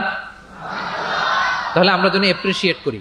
প্রিয় নবীজি এপ্রিসিয়েট করতেন, সাহাবাদেরকে যথাযথ তারবিয়া দিতেন, তাদের সাথে মাঝে মাঝে রসিকতা করতেন, খোশ গল্প করতেন, সাহাবীদের সাথে একসাথে মিলেমিশে কাজ করতেন। মসজিদ নির্মাণের ঘটনা আমরা জানি, কোবা মসজিদ, মসজিদে নববী। এমন না যে চেয়ারে বসে থেকে এই তোমরা মসজিদ বানাও, না। একজন ট্রু লিডারের বৈশিষ্ট্য হচ্ছে উনি সামনে এগিয়ে যাবেন, ওনাকে দেখে দেখে ফলোয়াররা ফলো করবে, ঠিক কিনা? প্রিয় নবীজি নিজে মাটি বহন করেছেন, পাথর বহন করেছেন, নিজে খন্দকের পরীক্ষা খনন করেছেন, পেটে পাথর বেঁধেছেন। এটা ছিল সাহাবাদের সাথে প্রিয় নবীর ইন্টারাকশন, ডিলিংস, মেলামেশা। এবার আমরা একটু দেখি যে প্রিয় নবীর যারা খাদেম ছিলেন, কর্মচারী ছিল, তাদের সাথে কেমন আচরণ ছিল। আমরা তো আমাদের বাসায় পান থেকে চুন খসলেই হাত তুলে ফেলি কাজের লোকদের গায়ে, এরকম দেখি না আমরা? দেখেছেন পত্রপত্রিকায়? খুব বেশি মানুষের অধিকার নিয়ে কথা বলে, মানবাধিকার কর্মী, কিন্তু ঘরের গৃহকর্মী যারা আছে পিটিয়ে একেবারে পিঠ লাল করে ফেলছে, এরকম দেখি না আমরা? কথার কাজের কোনো মিল নাই। কিন্তু প্রিয় নবীজির বায়োগ্রাফি যদি আমরা স্ক্যান করি তাহলে দেখবো আম্মাজান আয়েশা রাদিয়াল্লাহু তাআলা আনহা বলেন, তিনি কখনো তার কোনো কর্মচারীর গায়ে হাত তুলেননি। আরে হাত তোলা তো দূর কি বাত, তিনি কটু কথাও বলেন নাই, ধমকও দেন নাই। সরাসরি ওনার খাদেম আনাস রাদিয়াল্লাহু তাআলা আনহুর জবানবন্দি শুনুন। ডিরেক্ট কারো ব্যাপারে জানতে হলে আপনি তার ড্রাইভারের কাছ থেকে খোঁজ পাবেন, কর্মচারীর কাছ থেকে খোঁজ পাবেন, মানে ঘরের কাজের বুয়ার কাছ থেকে খোঁজ পাবেন, দারোয়ানের কাছ থেকে খোঁজ পাবেন। বিশ্বনবীর দারোয়ান বা কর্মচারীর কাছ থেকে শুনেন ওনার আচরণের ব্যাপারে। আনাস রাদিয়াল্লাহু তাআলা আনহু বলেন, আমি 1 বছর 2 বছর নয়, টানা 10 বছর বিশ্বনবীর খাদেম ছিলাম। কয় বছর? এই 10 বছরের এই লং পিরিয়ড অফ টাইমে কখনো তিনি আমার কোনো কাজে বিরক্ত হয়ে এই শব্দটা বলেন নাই। তিনি কখনো বলেন নাই যে আনাস এটা কেন করেছো, কখনো বলেন নাই যে আনাস এটা কেন করো নাই, করছো কেন এটাও বলে নাই, এটা করো নাই কেন এটাও বলেন নাই। আল্লাহু আকবার। একবার তিনি ওনার একটা জামা আনতে পাঠালেন আনাসকে, যে আনাস আমার এই জামাটা নিয়ে আস। ছোট্ট আনাস আনতে যে মদিনার রাস্তায় দেখে যে বাচ্চারা খেলাধুলা করে, তো জামা আনার কথা ভুলে যে সেও বাচ্চাদের সাথে খেলা দেখতে আরম্ভ করছে। এখন আল্লাহ রাসূল সাল্লাল্লাহু আলাইহি ওয়াসাল্লাম অনেকক্ষণ বসে আছেন, কি আমার জামা তো আসে না, আনাসও আসে না, ঘটনা কি? আসে না। তিনি বললেন যে যাই, কি আর করা, নিজের জামা নিজেই নিয়ে আসি। বের হলেন, বের হয়ে দেখেন মদিনার এক গলির মধ্যে মদিনার অন্যান্য বাচ্চাদের সাথে প্রিয় নবীজির আনাস সেখানে দাঁড়িয়ে আছে। তিনি চোখ বড় করলেন না, চোখ লাল করলেন না, ধমক দিলেন না, শাসালেন না, উনিও আস্তে করে আনাস রাদিয়াল্লাহু তাআলা আনহুর পিছনে যে দাঁড়িয়ে রইলেন। দেখুন খেলা দেখে, এদিকে দেখে ওদিকে দেখে, দেখতে দেখতে হঠাৎ আনাস রাদিয়াল্লাহু দেখেন যে পিছনে কে দাঁড়িয়ে আছে? স্বয়ং প্রিয় নবীজি দাঁড়িয়ে আছে। উনি ভয় পেয়ে গেলেন। আল্লাহ রাসূল সাল্লাল্লাহু আলাইহি সাল্লাম আনাস রাদিয়াল্লাহু তাআলা আনহুকে কিছুই বললেন না, ধমক দিলেন না, শাসালেন না, পিট্টি দিলেন না, জাস্ট এ স্মাইল, শুধু একটা মুচকি হাসি দিলেন। কি দিলেন? আনাস রাদিয়াল্লাহু তাআলা আনহু বলেন, সেদিনের বিশ্বনবীর সেদিনের মুচকি হাসির শাসন মৃত্যুর আগ পর্যন্ত আমাকে সোজা পথে রেখেছে। তাহলে প্রিয় বন্ধুরা, শাসন করতে জানলে বেদ দিয়ে শাসন করতে হয় না, গায়ে হাত তুলতে হয় না, ধমকাতে হয় না। শাসন করতে জানলে সামান্য একটা মুচকি হাসি দিয়ে শাসন করা যায়, ঠিক কিনা বলেন? কর্মচারীদের সাথে বিশ্বনবী সাল্লাল্লাহু আলাইহি ওয়াসাল্লামের আচরণ ছিল ঠিক এমন। এবার আমরা দেখি স্ত্রীদের সাথে কেমন আচরণ করতেন তিনি। স্ত্রীদেরকেও তিনি আগে সালাম দিতেন। স্ত্রীদেরকে কি করতেন? আগে সালাম দিতেন। আমাদের মধ্যে একটা ভুল বোঝাবুঝি আছে, আমরা অনেক সময় মনে করি যে না, স্ত্রীদের হয়তো আগে সালাম দিতে হবে, স্বামীরা সালাম দিবে না, এরকম একটা টেন্ডেন্সি থাকে। এটা ভুল। সবাইকে আগে সালাম দেওয়ার একটা কম্পিটিশন আমাদের মধ্যে থাকতে হবে। সালাম মানে হচ্ছে শান্তি। সালাম মানে কি? শান্তি।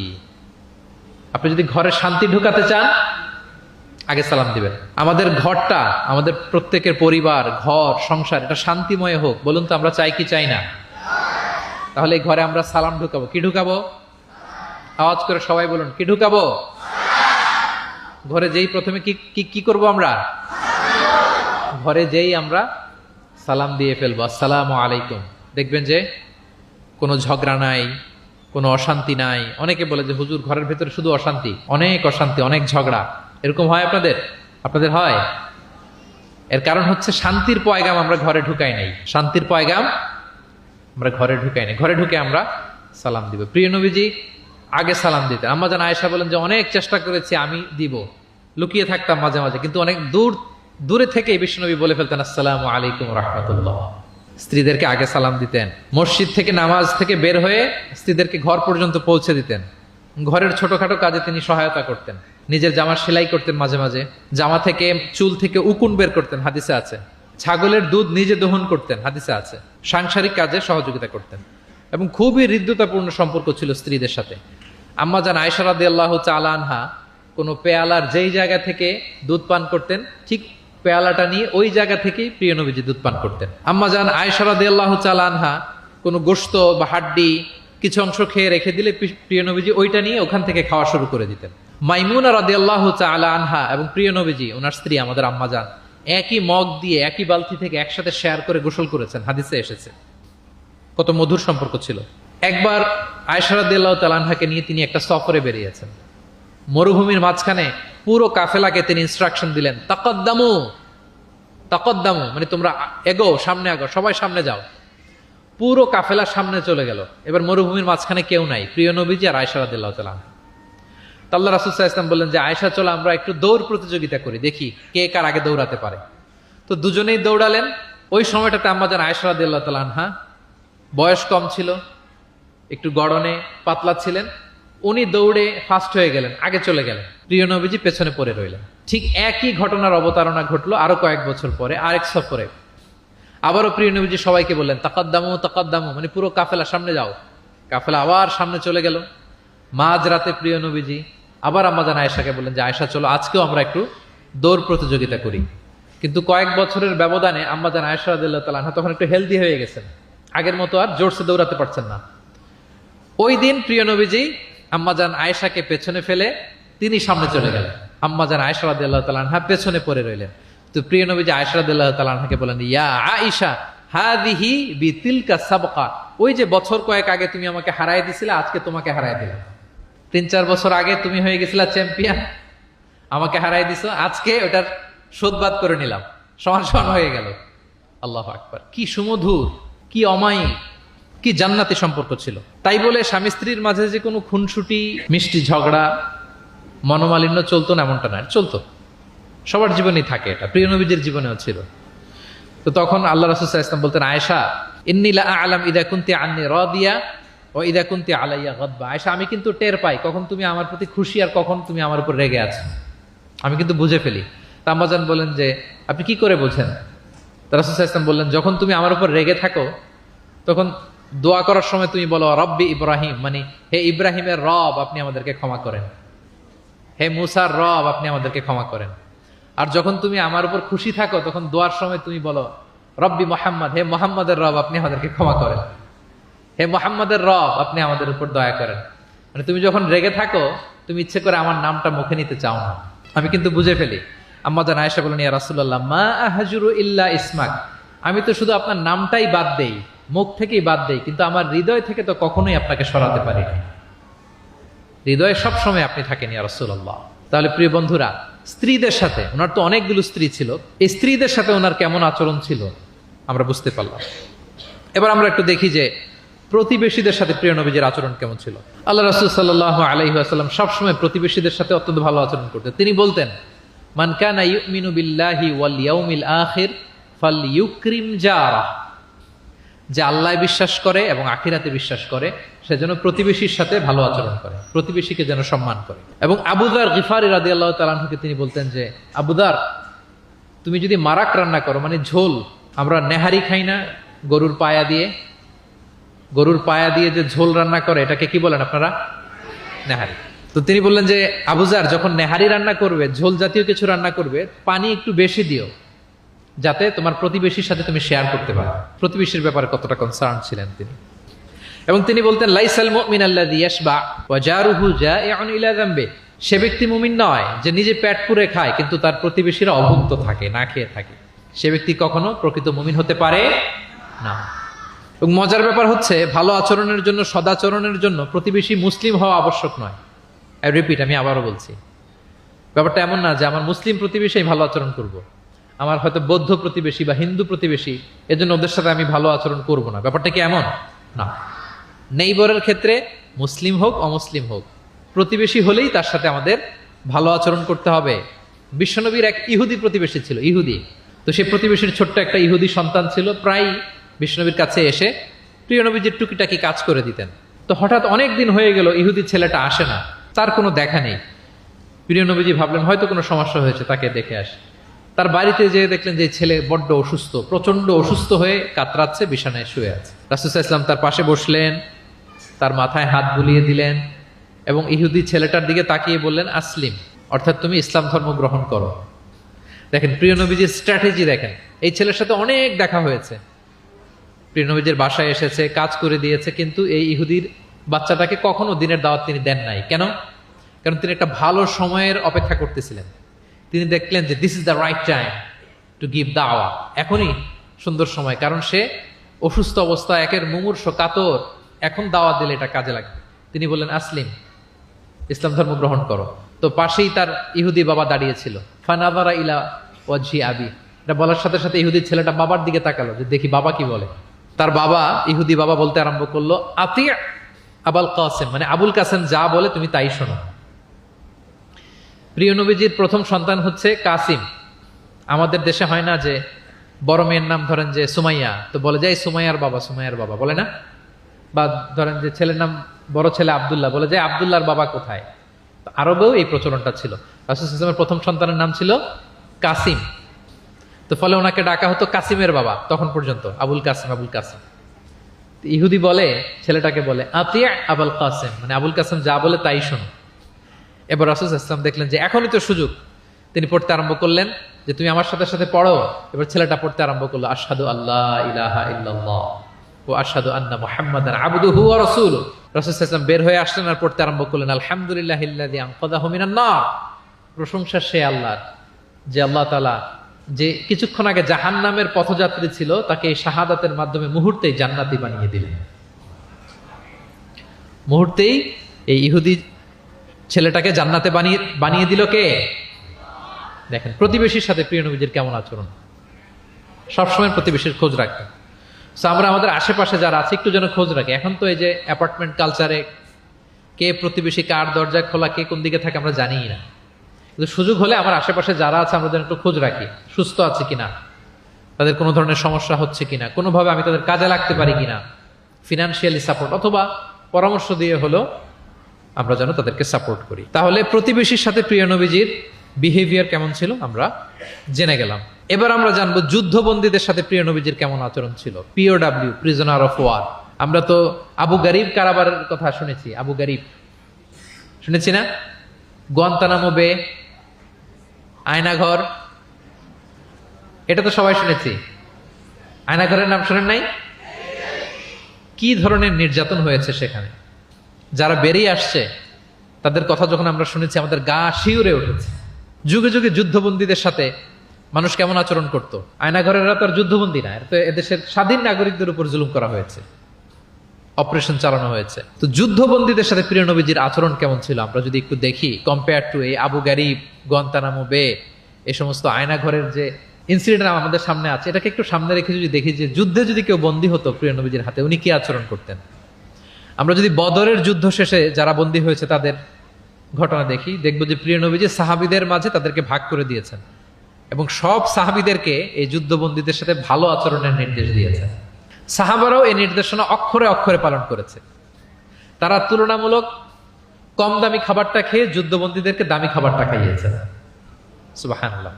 একটা ছোট্ট ঘটনা শেয়ার করলে বুঝতে পারবেন যে প্রিয় নবীজি যুদ্ধবন্দীদের সাথে কেমন আচরণ করতেন। সুমামা ইবনে উসাল রাদিয়াল্লাহু তাআলা আনহু, উনি ইয়ামামার অধিবাসী ছিলেন।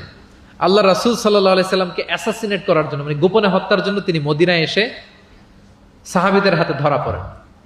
সাহাবীরা ওনাকে মসজিদে নববীর পিলারের সাথে রশি দিয়ে বেঁধে রাখে এবং প্রিয় নবীজির কাছে তথ্যটি পৌঁছান যে ইয়া রাসূলুল্লাহ আপনাকে হত্যা করতে এসেছিল, আমরা তাকে ধরেছি, মসজিদে নববীর পিলারে বেঁধেছি। রাসূল সাল্লাল্লাহু আলাইহি ওয়াসাল্লাম তার কাছে গেলেন, তার খোঁজ খবর নিলেন, ইসলামের বিভিন্ন সুন্দর সুন্দর কথা, দ্য বিউটি অফ ইসলাম তার সামনে তুলে ধরলেন এবং সাহাবাদেরকে বললেন যে তাকে ভালো ভালো খাবার দাও। বাড়িতে এসে বললেন রুটি বানাও, জব দিয়ে রুটি বানিয়ে সুমামার জন্য পাঠাও। সুমামা প্রথমে রুটি খেলো। এরপরের দিন এক সাহাবীকে বললেন যে তুমি ওটের দুধ দহন করে গরম গরম দুধ তার জন্য নিয়ে যাও। এরপরের দিন সে দুধ খেলো। এভাবে প্রিয় নবীজি প্রতিদিন তার সাথে দেখা করেন এবং ইসলামের সুন্দর সুন্দর কথাগুলো তাকে শোনান। সুমামা তো অবাক যে তোমরা যুদ্ধবন্দীদের সাথে এমন আচরণ করো। সুমামা রীতিমতো অবাক যে জামাই আদর চলতেছে টানা 3 দিন। আর রাসূল সাল্লাল্লাহু আলাইহি ওয়াসাল্লামের কাছে যখন ইসলামের বিভিন্ন বিষয়গুলো সে শুনতে শুনতে অবাক হয়ে ইসলামের প্রতি তিনি আকৃষ্ট হতে লাগলেন। টানা 3 দিন তাকে যখন প্রিয় নবীজি দাওয়াত দিলেন, আপ্যায়ন করলেন, 3 দিন পরে প্রিয় নবীজি সাহাবীদেরকে বললেন যাও এবার মসজিদে নববীর ওখানে যে সুমামার দেহ থেকে রশিটা খুলে দাও। সাহাবারা বললেন ইয়া রাসূলুল্লাহ সে ভয়ঙ্কর খুনি, সে অত্যন্ত ভয়ঙ্কর, আপনি তাকে চিনেন না। প্রিয় নবীজি বললেন আমি যা বললাম তাই করো, যাও তার রশিটা খুলে দাও। সাহাবারা যে এবার সুমামার রশিটা খুলে দিল। সুমামা তখন মসজিদ থেকে বের হয়ে মসজিদে নববীর পাশে একটা কুয়া ছিল, ওই কুয়ার ওখানে যে গোসল করলেন, গোসল করে অজু করে আসলেন। এসে মসজিদে নববীর সামনে দাঁড়িয়ে সাক্ষ্য দিলেন আশহাদু আল্লাহ ইলাহা ইল্লাল্লাহ ওয়া আশহাদু আন্না মুহাম্মাদান আবদুহু ওয়া রাসূলুহু। এবার তিনি বললেন হে আল্লাহর রাসূল আমি সাক্ষ্য দিচ্ছি আল্লাহ ছাড়া কোনো ইলাহ নেই এবং আপনি আল্লাহর প্রেরিত রাসূল। তিনি বললেন হে মুহাম্মদ এতদিন আপনার চাইতে কোনো অপ্রিয় চেহারা আমার কাছে ছিল না, সবচেয়ে অপছন্দ করতাম আপনাকে, কিন্তু এই মুহূর্তে থেকে আপনার চাইতে কোনো প্রিয় ব্যক্তিত্ব আমার জীবনে আর নাই। হে মুহাম্মদ মদিনার চাইতে নিকৃষ্ট কোনো স্থান আমার কাছে ছিল না, কিন্তু আজ থেকে মদিনার চাইতে পবিত্র কোনো জায়গা আমার কলিজায় নাই। হে মুহাম্মদ আজ পর্যন্ত ইসলামের চাইতে অপছন্দনীয় কোনো ধর্ম আমার কাছে ছিল না, কিন্তু এই মুহূর্ত থেকে ইসলামের চাইতে কোনো প্রিয় ধর্ম আমার কাছে না। আল্লাহু আকবার, আল্লাহু আকবার। যুদ্ধবন্দীদের সাথে বিষ্ণু ইসলাম কেমন আচরণ করেছেন। ঘোর শত্রু প্রিয় নবীজির ফলোয়ারে পরিণত হয়েছে, পরম বন্ধুতে পরিণত হয়েছে। সম্মানিত সুধী, এটা ছিল বিষ্ণু ইসলামের আচরণ যুদ্ধবন্দীদের সাথে। ভিক্ষুকের সাথে কেমন আচরণ করতেন। প্রিয় নবীজির একটা অভ্যাস ছিল, কেউ কিছু চাইলে না করতে পারতেন না। ওনার ডিকশনারিতে না ছিল না। কি ছিল না? সবাই বলুন কি ছিল না? কেউ এসে কোনো ফরিয়াদি চাইবে, উনি বলবেন না, এটা উনি বলতে পারতেন। একবার ওনার কাছে মাত্র একটা জামা, কয়টা জামা? মাত্র একটা জামা। এক ফরিয়াদি এসে বললেন ইয়া রাসূলুল্লাহ আমাকে একটা জামা দেন। তো উনি তো না করতে পারেন না, ওইটাই খুলে দিয়ে দিলেন। এবার তো উনি পড়তেও পারেন না জামা, বাইরেও বেরোতে পারেন না, খালি গায়ে কি করবেন? আল্লাহ আয়াত নাজিল করলেন ওয়াল্লাযীনা ইযা আনফাকু লাম ইউসরিফু ওয়া লাম ইয়াকতুরু ওয়া কানা বাইনা যালিকা কাওয়ামা। এর অর্থ হচ্ছে যারা দান করে, দান হওয়া উচিত এমন, কৃপণতাও করবে না আবার অতিমাত্রাও করবে না, মাঝামাঝি। তো বুঝাতে চাইলেন নবী জামা যদি দুটো থাকতো তো একটা দিতেন, ছিল কয়টা? এটাই যে দিয়ে দিয়েছেন, এখন আপনি গায়ে রাখবেন কোনটা? আল্লাহু আকবার। কি রহমতের নবী, কি মায়ার নবী ছিলেন। না বলতে জানতেন না। এক নারী একটা চমৎকার চাদর বুনন করে সাজিয়ে প্রিয় নবীজির কাছে নিয়ে এসেছিলেন। তখন নবীজির জামা কাপড়ের খুব সংকট ছিল। ওই নারী এসে বলে ইয়া রাসূলুল্লাহ এটা উপহার হিসেবে আপনার কাছে এনেছি। প্রিয় নবীজি খুব খুশি হয়ে এটা গায়ে জড়ালেন, কারণ তখন জামা ছিল না খুব একটা। তো এই সুন্দর জামা দেখে এক সাহাবী এসে বলে ইয়া রাসূলুল্লাহ এই জামাটা আমাকে দেন। কি বলে? অন্য সাহাবারা রেগে গেলেন, এটা তুমি কাজটা ভালো করলে না, তুমি জানো যে নবীজির কাছে এখন জামা নেই, এটাই তুমি চাইলা। তখন প্রিয় নবীজি তো না করতে পারে না, ওই জামাটাই গা থেকে খুলে দিয়ে দিলেন। তো ওই সাহাবী বলে তোমরা কি জানো আমি কেন চেয়েছি? কারণ এই জামাটা নবীজির গায়ে লেগেছে, আমি চাই এই জামা দিয়ে আমার কাফন দেয়া হবে। এবং ঠিকই ওই সাহাবীকে এই জামা দিয়ে কাফন দেয়া হয়েছিল। ভিক্ষুকের সাথে কেমন আচরণ। একবার তিনি চাদর পরিহিত অবস্থায় রাস্তা দিয়ে হাঁটছিলেন, এক ভিক্ষুক এসে ওনার গায়ের চাদর ধরে এমন জোরে টান মারলেন, গলিদুল হাসিয়া, ওই চাদরের এই পাশে ডিজাইন করা ছিল, প্রিয় নবীজির ঘাড়ের এদিকে চামড়ায় দাগ পড়ে গেল। তিনি ব্যথা পেলেন এবং বললেন ইয়া মুহাম্মদ মুরলি মিন মালিল্লাহ, দাও কোষাগারে কি আছে ওখান থেকে আমারে কিছু দাও। মানে এটিকেট জানা না, আদব নাই তার মধ্যে। আসছে ভিক্ষা করতে, আসছে কি করতে? ভিক্ষুকরা তো এমনি একটু অনুনয় বিনয় করে যে দেন আমার কাছে কিছু নাই, দয়া করে দেন। তো সেটা না করে, অনুনয় না করে, সে আরো রাফ অ্যাটিটিউড করে এমন জোরে নবীজির চাদর ধরে টান দিলেন, ঘাড়ের এখানে চামড়ায় দাগ পড়ে গেল এবং বললেন যে হে মুহাম্মদ দাও, কিছু দাও। রাসূল সাল্লাল্লাহু আলাইহি ওয়াসাল্লামের ওই যে হাতিয়ার, সবচেয়ে বড় হাতিয়ার কি ওনার? মুচকি হাসি। সবচেয়ে বড় হাতিয়ার কি? Just smile. আবার একটা মুচকি হাসি দিলেন, দিয়ে পাশে যারা ছিল বললেন যে যাও বাইতুল মাল থেকে তাকে কিছু সম্পদ দিয়ে দাও। সুবহানাল্লাহ। একটা কঠিন সিচুয়েশন যখন আমরা রিয়েক্ট করি, রেগে যাই, ফকির এসে যদি আপনার জামা ধরে টান দেয়, ওরা কি দিবেন? কি করবেন? মাইট দিবেন? বলে যে মাইট দিব। প্রিয় নবীজি মুচকি হাসি দিয়ে বলেন যাও তাকে দিয়ে দাও। তাহলে এভাবে তিনি ওনার অনুপম বিহেভিয়ার দিয়ে, আচরণ দিয়ে মানুষের হৃদয় জয় করেছেন। প্রিয় ভাইরা খেয়াল রাখবেন, কোমলতা দিয়ে যেটা জয় করা যায়, কঠোরতা দিয়ে সেটা করা যায় না। আপনার সফট বিহেভিয়ার দিয়ে you can win the heart of the people, মানুষের হৃদয় আপনি জয় করে ফেলবেন, যেমনটা প্রিয় নবীজি করেছেন। সব শেষ পয়েন্ট, শত্রুর সাথে কেমন আচরণ করতেন। খুবই কম হাদিসে পাওয়া যায় যে তিনি বদদোয়া করেছেন, very rare. Most of the time তিনি দোয়া করেছেন হেদায়েতের। কিসের দোয়া করেছেন? হেদায়েতের দোয়া করেছেন। সাহাবারা একবার বলেন ইয়া রাসূলুল্লাহ, দাউস গোত্র খুব গাদ্দারি করেছে, একটু বদদোয়া করেন। হাত তোলেন। রাসূল হাত তুলে বদদোয়া না করে হেদায়েতের দোয়া করে দিলেন। বললেন যে আল্লাহুম্মা হদি দাউসান ওয়াতি বিহিম, আল্লাহ দাউসকে আপনি হেদায়েত দেন আর মুসলিম বানিয়ে আমার কাছে নিয়ে আসেন। ঠিকই প্রিয় নবীজির দোয়ার বরকতে দাউসের ৮০টা ফ্যামিলি মুমিন হয়ে কিছুদিন পরে প্রিয় নবীজির কাছে চলে এসেছে। আল্লাহু আকবার। সাকিব গোত্র হুনাইনের যুদ্ধে তীর মেরে মুসলমানদেরকে একেবারে শেষ করে দিচ্ছিল। সাকিফ, বনু সাকিফ।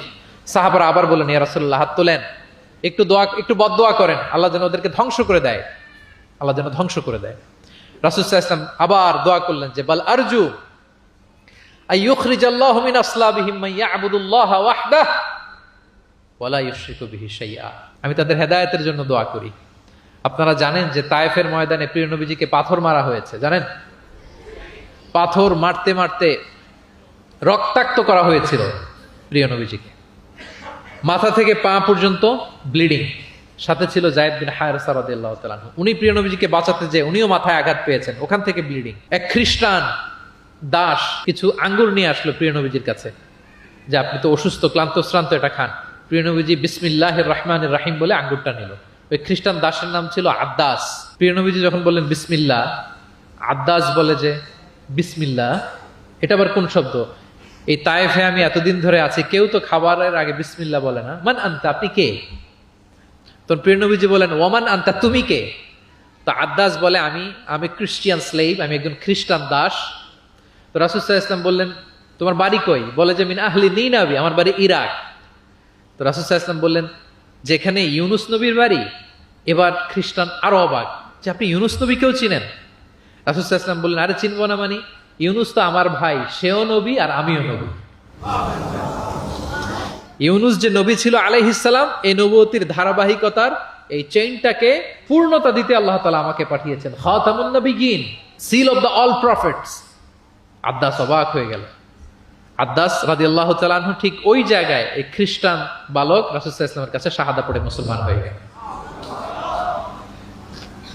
পাহাড় রক্ষী ফেরেশতারা এসে বললেন ইয়া রাসূলুল্লাহ, আপনি বলেন তায়েফের দুই দিকের পাহাড় চাপা দিয়ে এমন এক কলাপস করে দিব, পুরো তায়েফবাসী মেসাকার হয়ে যাবে। রাসূল সাল্লাল্লাহু আলাইহি ওয়াসাল্লাম বললেন না, তারা হয়তো ঈমান আনেনি, কিন্তু তাদের পরের জেনারেশন, তার পরের জেনারেশন, তাদের মধ্যে থেকে কেউ না কেউ থাকবে যারা পড়বে লা ইলাহা ইল্লাল্লাহ মুহাম্মাদুর রাসূলুল্লাহ। তাই হয়েছে। আমি গত সপ্তাহে উমরায় ছিলাম, একদিনের জন্য তায়েফ গিয়েছিলাম। মসজিদের অভাব নাই, ইসলামিক ইনস্টিটিউশনের অভাব নাই। প্রিয় নবীজির সেই দোয়া সত্যিই বাস্তবায়িত হয়েছে। তায়েফবাসী তখন ঈমান আনে নাই, কিন্তু এখন লক্ষ লক্ষ মুসলিম কালেমার পতাকাবাহী বীর সেনানী তায়েফের জমিনে আছে না নাই? আছে।